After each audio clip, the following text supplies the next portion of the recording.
Del legado del padre Ángel Villaronga, Conflictos Humanos. Queridos amigos, mi nombre es Padre Ángel Villaronga. Mi programa se llama Los Conflictos Humanos. Media hora para conversar con ustedes sobre temas prácticos, sobre temas vitales, para llevarles un poco de paz, de luz y de orientación. Vamos a comenzar con la oración de San Francisco de Asís. Dios excelso, Señor mío Jesucristo, ilumina, te lo pido humildemente, las tinieblas de mi alma. Dame fe recta, esperanza cierta y caridad perfecta. Haz que te conozca, Señor, y que en todo proceda según tu santa voluntad. Estamos celebrando, como decía la última vez que nos hablé aquí, el tiempo pascual, el tiempo precioso de la Pascua. Les decía que les sugería dos cosas. Una, ya hablé un poco de ello, que leyéramos y viviéramos los evangelios de los domingos, de las apariciones de Jesucristo a los apóstoles. Cómo esa reincidencia en ellos de no creer y esa reincidencia en Él de demostrarles y mostrárseles. Hasta que finalmente se rindieron, como se rindió Tomás, que retó a Jesucristo exigiéndole vista y tacto para tocar el lugar de las llagas, y terminó diciendo la expresión más bella del Santo Evangelio: Señor mío y Dios mío. Expresión que muchos en su intimidad repiten cuando el sacerdote levanta la hostia y el cáliz a la adoración en la consagración. Repiten de corazón: Señor mío y Dios mío. No ha estado integrada esta frase a la liturgia como se integraron otras frases. Por ejemplo, la de San Juan: aquí está el Cordero de Dios. Esa frase sí se integró a la liturgia de la Santa Misa, cuando el sacerdote presenta la hostia. También la frase del centurión: Señor, no soy digno de que vengas a mi casa, diles que una palabra y mi hijo se sanará. Es la frase de humildad que decimos todos antes de comulgar. Eso sí está integrado a la liturgia. La frase Señor mío, Dios mío no está integrada a la liturgia, pero la devoción personal y popular ha hecho que toda persona que realmente cree que es a Jesús, en el fondo de su corazón, dice esta expresión de adoración. Leamos pues esas apariciones, porque nosotros vivimos de un acto de fe, damos fe al testimonio de los apóstoles, y veamos que realmente no fue una cosa colectiva de una iluminación o una aparición que se imaginaron ellos, sino que Cristo demostró hasta la saciedad que había resucitado, que estaba vivo, con otro tipo de vida, definitivamente otro tipo de vida. Leamos además los grandes poderes que Jesús deja en ese momento, en esos 40 días, como les decía el otro día, el de la confesión, cuando se aparecen los apóstoles en el cenáculo, les sopla sobre ellos, les dice: reciban el Espíritu Santo. Aquellos a quienes ustedes les perdonen sus pecados, les quedan perdonados. A quienes los retengan, les quedan retenidos. Dejó pues en el colegio apostólico el poder de perdonar, poder que se transmite de los apóstoles a los obispos, a los sacerdotes, válidamente ordenados. Ciertos ministros que son ministros de iglesias cristianas no son descendientes de los apóstoles, no tienen el sacerdocio y no tienen ese poder. Y el poder de perdonar es para que el fiel pues diga sus pecados al sacerdote.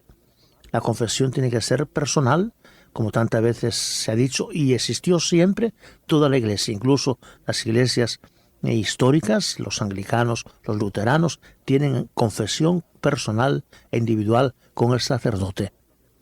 Es el poder que dejó Cristo la tarde de la resurrección. Después habrá otro poder impresionante, que es el del primado de San Pedro. Veremos uno de los evangelios de estos domingos, cuando Jesús se aparece a los apóstoles, creen que es un fantasma como siempre, hasta que Él les demuestra que es Él. Les pide de comer, y ahí una piedra se cuece unos pescados, se asan unos pescados, comen, y después le reclama a Pedro: Pedro, ven acá, ¿tú me amas más que estos? ¿Me amas?, le dice Jesús. Y él contesta: Señor, tú sabes que te quiero. Verbos distintos, qué lindo, qué expresión más bonita. El amar es un amor con donación. El querer es un querer de aceptación de una persona. Jesús le dice, apacienta mis corderos. Por segunda vez le dice, Pedro, ¿me amas más que estos? Y Pedro contesta, Señor, tú sabes que te quiero. Pues apacienta mis ovejas. Por tercera vez, y la tercera vez, Pedro recordó su triple negación. Se lo había predicho la noche antes de morir, que antes de que cantara el gallo lo habría de negar 3 veces. Y por eso cuando le pregunta, Pedro, ¿me quieres? Con el verbo que usaba él. Y ahora le pregunta, ¿me amas? ¿Me quiere más que estos? Y él, recordando aquella humilde confesión que hizo de su pecado, le dice, Señor, tú lo sabes todo. Tú sabes que te quiero. Apacienta mis corderos. Y dejó en Pedro el poder de apacentar la iglesia, de dirigir la iglesia. Por eso el Papa no es un cualquiera. El Papa es el sucesor de San Pedro, el vicario de Cristo. Ahí está la palabra de Dios, ahí está la palabra clarísima, con ese verbo tan rico para la Biblia que se daba a los reyes que apacentaban, que dirigían, que orientaban, y se lo da a Pedro para que al que le había prometido en Cesarea de Filipo que le daría las llaves del reino de los cielos, cambiando el nombre de Simón a Pedro. Lean estos días las apariciones de Jesucristo para que nos enriquezcamos todos. Otra cosa que les pido encarecidamente. Este tiempo, hasta la venida del Espíritu Santo, por supuesto después también, pero que sea un tiempo en que se lea de manera especial el libro de los Hechos de los Apóstoles. Los Hechos de los Apóstoles. Ahí vemos cómo nace la Iglesia. La Iglesia es nuestra madre. ¿A quién no le gusta conocer la historia de su madre? La Iglesia es nuestra patria, que nos lleva a la patria celestial. ¿Quién no conoce la historia de su patria? El cubano conoce la historia de Cuba, el americano la de América, el venezolano con Simón Bolívar la de Venezuela, el español pues la de España. El católico tiene que conocer la historia de la Iglesia. Y esa historia que se comienza a narrar en el libro de los Hechos de los Apóstoles. Cómo esto que ahora vemos ya en una forma constitucional, jerarquizada, cómo se fue formando en pequeñitas comunidades. Pero, ¿junto a qué se reunían?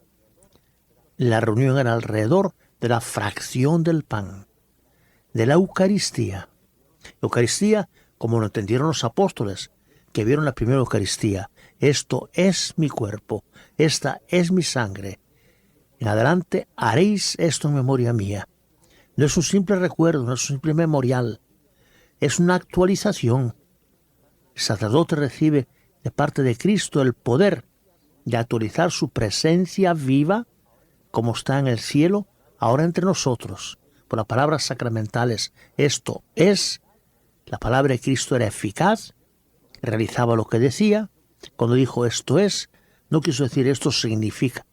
El verbo ser nunca es un verbo de símbolo.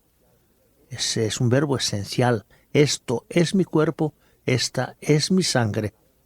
Y alrededor de esa palabra es que se reunieron las primeras comunidades cristianas.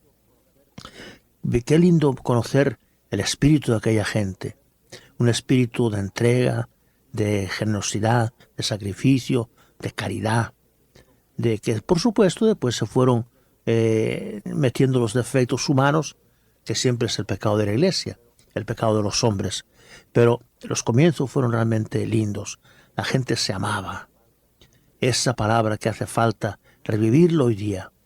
El mundo de hoy no se ama. Hay mucho sexo, hay mucha relación sexual, hay mucho erotismo, pero no hay amor. No hay amor porque ese afán de los poderosos, de ser más poderosos, de acabar incluso con etnias enteras, ese afán de las guerras, de dominar a los demás, ese afán de perpetuarse en el poder para seguirse enriqueciendo, aunque su pueblo se muera de hambre, eso no es amor. Definitivamente no hay amor en el mundo.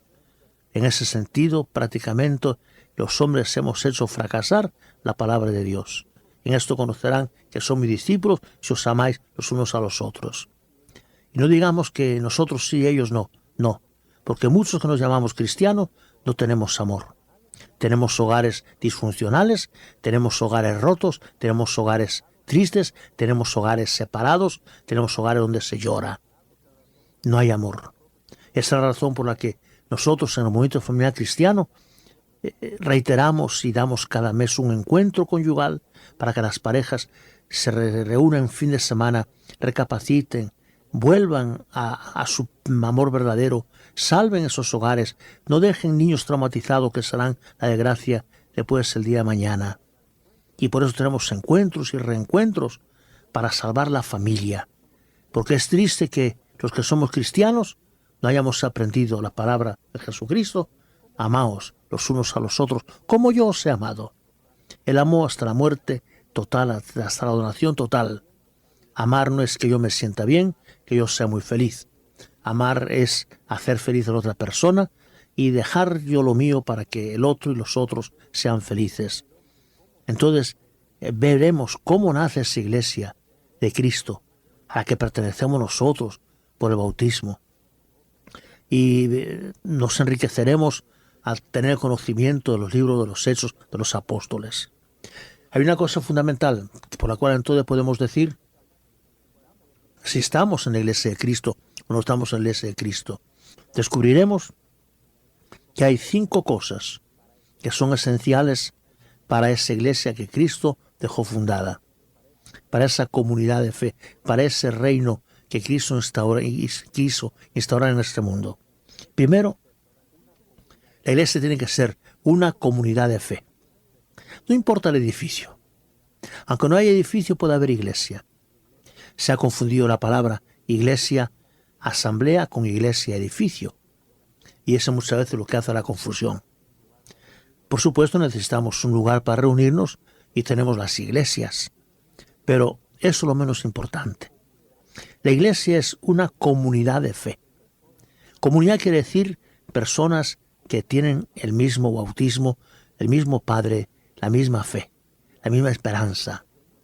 Y la vemos en grupos pequeños, en muchos lugares que forman una comunidad de fe. No importa que sean poquitos, lo que importa es que haya una comunidad de fe. Los primeros grupos de los cristianos fueron poquitos, pequeñitos. Se reunían tanto así, se reunían en las casas.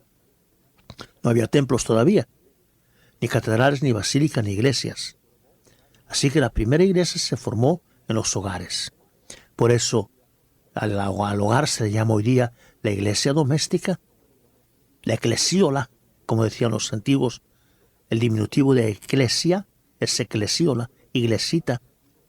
Y decían los padres antiguos que la familia es la eclesiola, la iglesita, la iglesia doméstica. Han dicho hermosamente la Conferencia Episcopal Norteamericana hablando de la familia. Así que, primer elemento, y ustedes vayan deduciendo ahí en qué lugar nos encontramos. Primer elemento, una comunidad de fe. Segundo elemento que vamos a encontrar en los Hechos de los Apóstoles es la celebración de la palabra.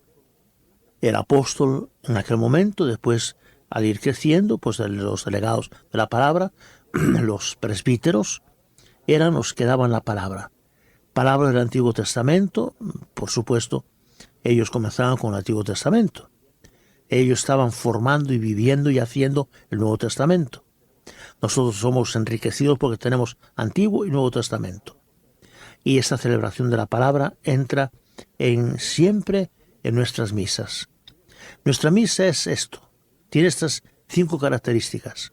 Es una comunidad de fe que se reúne, sea en San Lázaro, sea en San Raymond, sea en San Brendan, en Santa Teresita, en San Agustín, en Corpus Christi.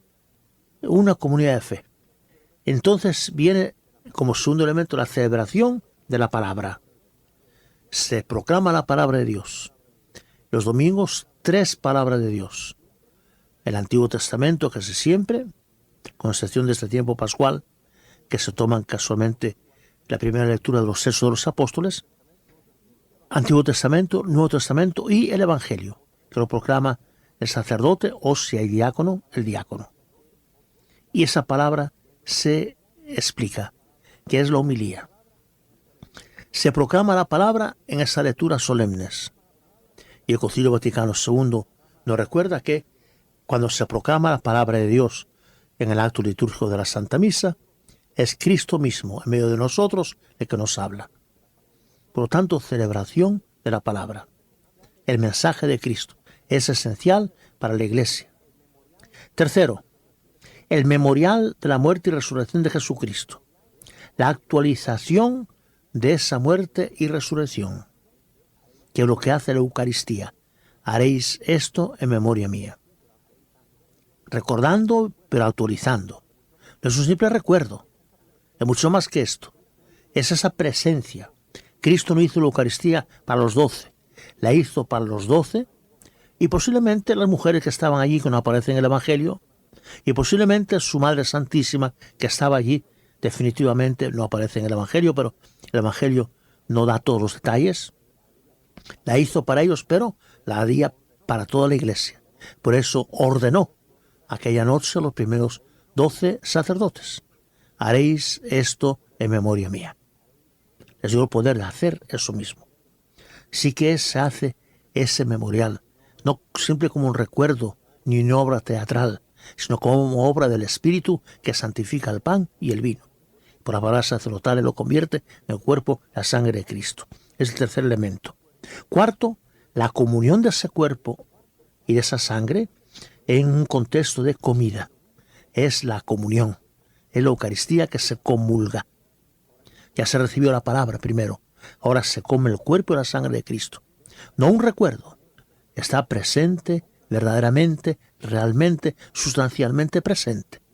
Son palabras del Concilio de Trento que no podemos desvirtuar y que ante muchas opiniones hay que ratificar.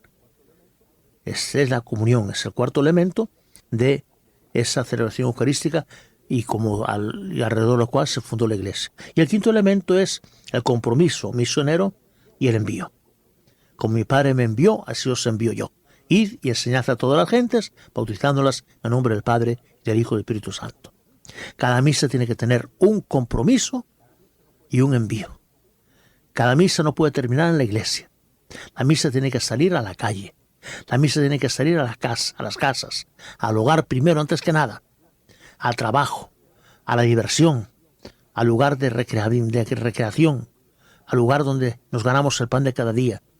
Ahí, compromiso misionero.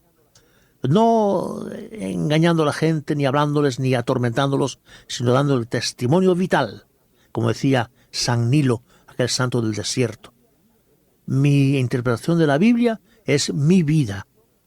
Que mi vida sea la interpretación de la palabra de Dios. Que yo viva ese compromiso y lo manifieste ante los demás, tan más que con mis palabras, con mi vida. Los 5 elementos. Si hay esos elementos, tenemos iglesia, la que quiso Jesucristo. Si fallan, pues no sé. Yo me glorío de pertenecer a la iglesia donde están presentes esos 5 elementos que cada domingo los revivimos en la Santa Misa. Es por eso que la misa es tan importante y por eso es ese día, el Día del Señor. Dies Dominica. El Día del Señor, repetimos la resurrección de Jesucristo. Es el día más glorioso del mes, de la semana y del año, el día del domingo. Seguiremos con este tema sobre la resurrección, que es riquísimo para tener una idea clara, por lo menos en esta semana, de la resurrección de Jesucristo. Del legado del padre Ángel Villaronga, Conflictos Humanos.